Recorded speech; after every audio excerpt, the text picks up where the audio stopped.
Morning বন্ধুরা, দিল্লিতে আমার সেকেন্ড ডের ব্লগ এটা। সকাল সকাল রেডি হয়ে নিয়েছিলাম, আমাদের বৃষ্টির জন্য পুরো প্ল্যানটা ক্যান্সেল করে আমাদের অন্য জায়গায় যেতে হয়েছিল। তো আমরা পরে ডিসাইড করি যে আমরা অক্ষরধামে যাব। তো ক্যাবের ভাড়া অনেক দেখাচ্ছিল, দেন আমরা হোটেলের মালিককে জিজ্ঞেস করে আমরা বেরিয়ে পড়ি মেট্রোর উদ্দেশ্যে। এবং আমরা যেখানে ছিলাম পাহাড়গঞ্জ সেখান থেকে সবচেয়ে নিয়ার বাই মেট্রো স্টেশন হলো নিউ দিল্লি মেট্রো স্টেশন। তো যাই হোক, যেহেতু অন্য জায়গায় যাব বলে রেডি হচ্ছিলাম, তাই আমার গেট আপটা অন্যরকম হয়েছে। যাই হোক, তোমরা জানিও কেমন লাগছে।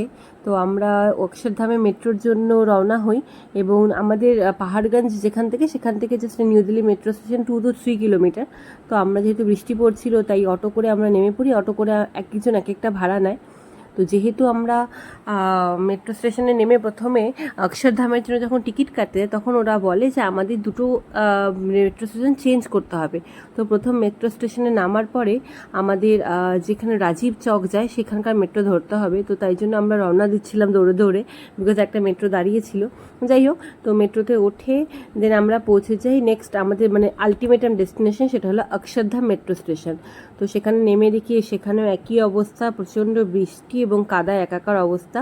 তো এক্সিট গেট দিয়ে বেরোনোর পরেই তোমাদের দেখবে ওখানে তো প্রচুর অটো, রিক্সা এবং অনেক কিছু দাঁড়িয়ে থাকে। তোমাকে অনেক কিছু বলবে যে এই যাব কাছেই, একদম অনেক কিছু বলবে। বাট আমি তোমাদের সাজেশন দেব যে খবরদার তোমরা রিক্সা, অটো কিচ্ছু করবে না। জাস্ট তোমরা বিশ্বাস করবে না, মেট্রো স্টেশন থেকে অক্ষরধামের ডিস্টেন্স হার্ডলি 50 মিটার হবে। কিন্তু যেহেতু বৃষ্টি হচ্ছিল, আমাদের কাছে কোনো উপায় ছিল না এবং ছাতা ছিল না, তাই আমাদের বাধ্য হয়ে রিক্সা নিতেই হলো। 30-60 টাকা ভাড়া নিয়েছে, কিন্তু জাস্ট ওঠার পরে আমাদের নিজেদেরই হাসি পাচ্ছিল যে কেন আমরা নিলাম। যাই হোক, তো আমাদের গেটের অনেকটা আগে নামিয়ে দিয়ে ওখান থেকে প্রায় আমাদের 1 কিলোমিটার মতো ভিতরে হেঁটে আসতে হয়, বিকজ রিক্সা ভিতরে অ্যালাউ না। তো আমরা যাই হোক, তো গেটের সামনে এসে আমি আগেই জানতাম, যেহেতু অক্ষরধাম আমার ঘোরা, এখানে অক্ষরধামের ভিতরে কোনো রকম কোনো ইলেকট্রনিক গ্যাজেট এবং ব্যাগ ইউজ করতে দেয় না। তো যাই হোক, আমরা তো গেটের সামনে এসে একটা সেলফি তুলে নিলাম, কারণ জানি ভিতরে জমা দিতে হবে। এবং ভিতরে ঢুকেই দেখলাম অনেক কাউন্টার, জলে জল চারিদিকে। তো আমরা ফর্ম ফিল আপ করে নিয়ে সেখানে সমস্ত ইলেকট্রনিক গ্যাজেট দিয়ে ওখানে ঘুরে খাওয়া দাওয়া করে বাইরে এসে কিছু ফটো তুলে আমরা রওনা হই রেড ফোর্টের উদ্দেশ্যে। ওয়েদারটা খুব ভালো ছিল এবং অক্ষরধাম আমি তোমাদের সবাইকে সাজেস্ট করবো, জাস্ট একবার ঘুরে ঘুরে এসো, ভালো লাগবে তোমাদের। যাই হোক, ক্যাবে করে আমরা রেড ফোর্টে যাচ্ছিলাম এবং এই ক্যাবের লোকটা প্রচণ্ড বকবক করছিল, জাস্ট মাথা শেষ করে দিয়েছিল। এবং মাথা শেষ করে দিচ্ছিলো বলে আমরা একটু আগেই নেমে পড়ি উবেরে। তো নেমে ওখানে আমরা একটু সামান্য হেঁটে গেলেই টিকিট কাউন্টার ছিল।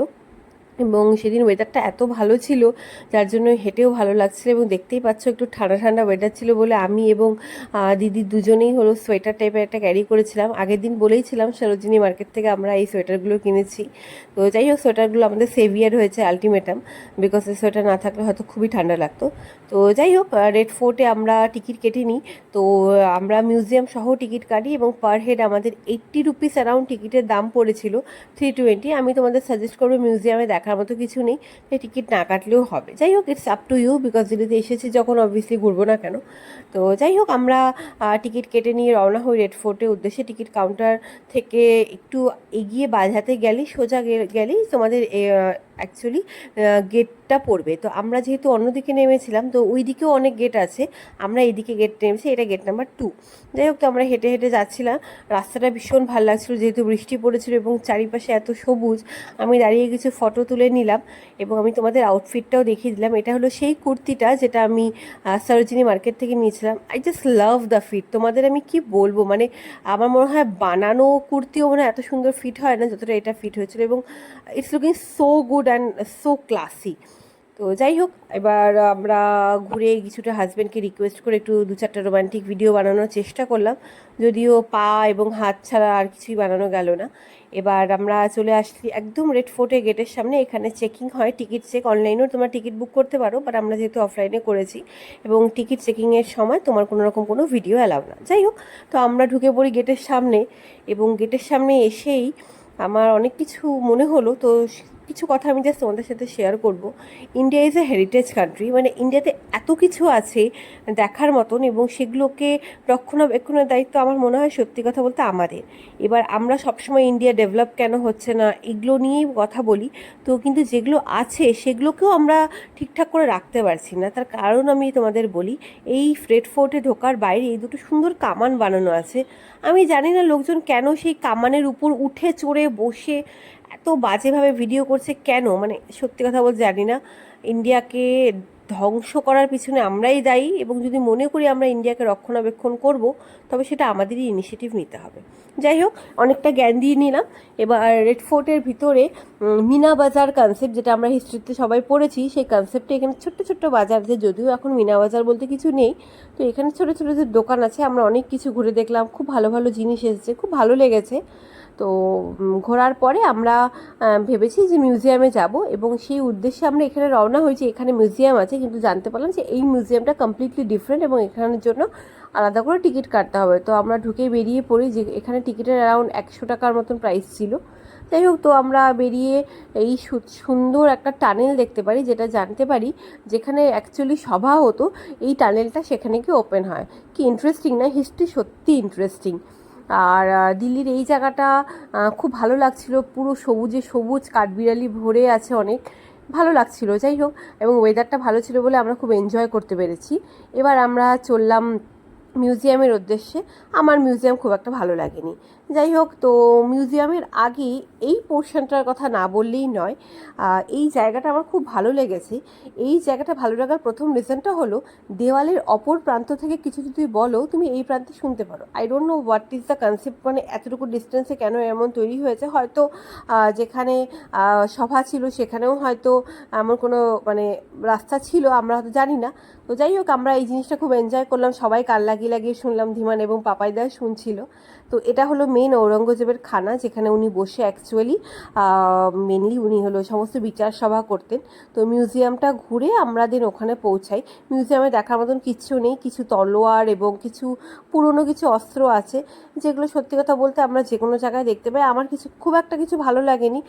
মিউজিয়াম হিসেবে অনেক কিছু এক্সপেক্ট করেছিলাম। আমি প্রথমবার যখন গিয়েছিলাম অনেক কিছুই ছিল, আমি জানি না কেন এখন ওগুলো কোথায় গিয়েছে। তাই একতলা ওঠার পরে আমি আর উঠিনি, আমি ওখানে সিটে বসে আরাম করছিলাম। ওরা উপরে উঠের থেকে ঘুরে এসে বললো যে ভালো হয়েছে তুই যাসনি, কারণ কিছুই ছিল না।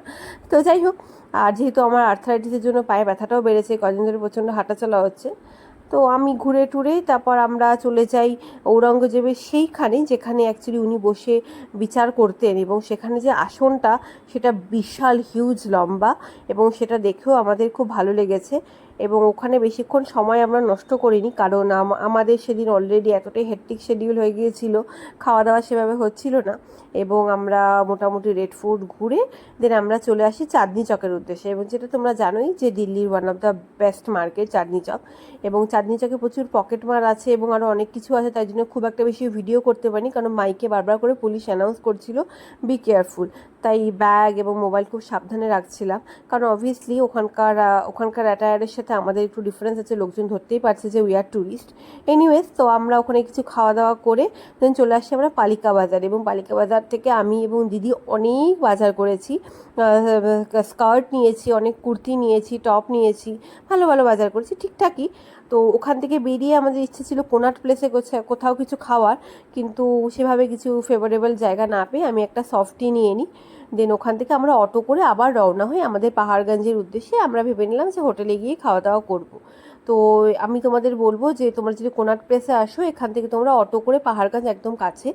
যাই হোক, এটা ছিল আমার দিল্লির সেকেন্ড ডে ব্লগ।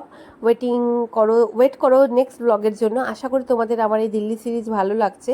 ভালো লাগলে একটা লাইক, শেয়ার এবং সাবস্ক্রাইব করে দিও। আবার দেখা হবে পরের ব্লগে। Tata, by.